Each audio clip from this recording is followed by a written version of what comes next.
Hello, this is Dr. Henry again, and what we're going to learn today is how to calculate molecular formulas.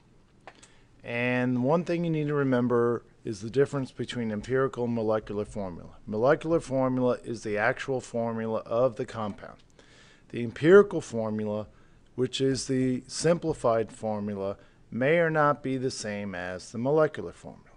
Now, to determine the molecular formula, you need to know two things. Here we go. Hit it again. Oops. All right, sorry. Here we go. So you need to know the empirical formula. And in some problems, you may be given the empirical formula. In other problems, you're going to have to determine the empirical formula like we've done before. You'll be given percent composition data or mass data to do that. And then you need to know the compound's formula mass. So you need to know the formula mass of the actual molecular formula. And that has to be given to you because there's not a way for you to figure that out using percent composition or from mass composition data. So let's take a look at a problem here. So the empirical formula of a compound is P2O5. So we have diphosphorus pentoxide. The molar mass of the compound is 283.89 grams per mole. What is the compound's molecular formula? So first thing we said was that you need to know what the empirical formula is, right? So look, we got the empirical formula right here. And the second thing we need to know is the mass of the molecular formula. And that's right here. So we have the two things that we need to know.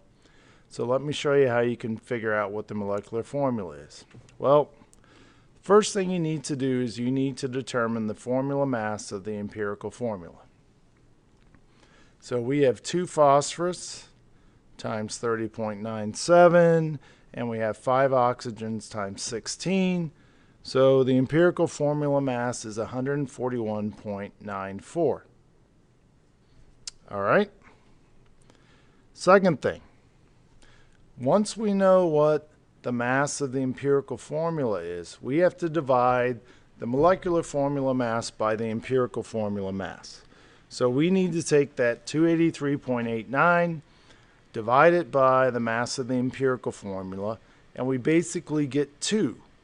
So what that means is that the molecular formula is twice as big as the empirical formula. So we need to multiply all the subscripts in the empirical formula by 2. So to find the molecular formula, we just multiply all the subscripts by 2. So we have 2 times 2, we'll get P4. We have 2 times 5, we'll get O10. So we have tetraphosphorus dicoxide. All right? So that's how you find the molecular formula. And it's pretty easy to do if you already know the empirical formula. Now, we're going to look at a problem next where you have to figure out the empirical formula first.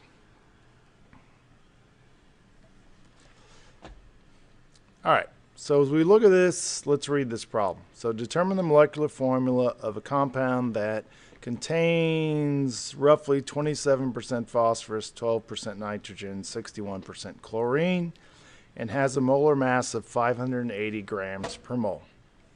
So, like we said before, we need to know the empirical formula, and we need to know the mass of the molecular formula. So we have the mass of the molecular formula. Oops, sorry, hit the wrong button.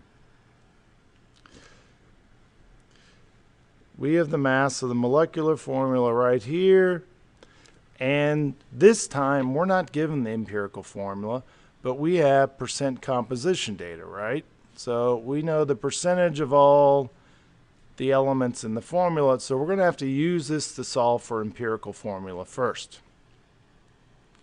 So we got to find the empirical formula. So remember, basically the percentages are converted to grams.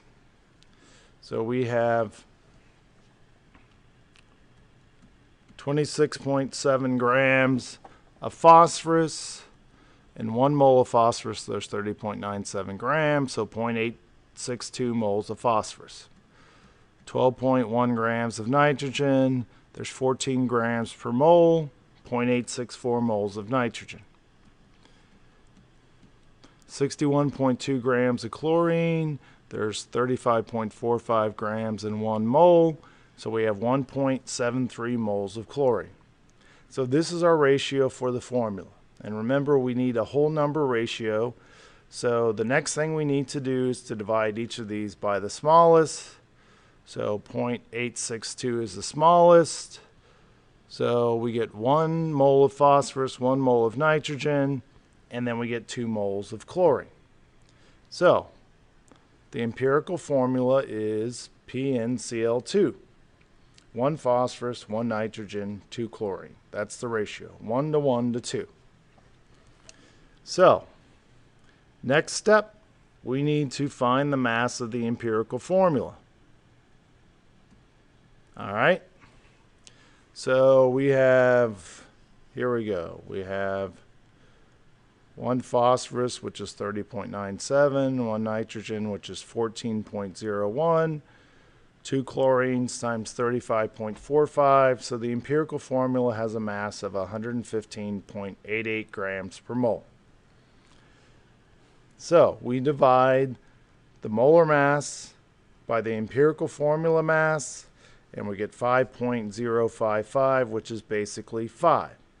So what that means that the molecular formula mass is 5 times larger than the empirical formula mass. So we have to multiply all the subscripts in the empirical formula by 5. Right?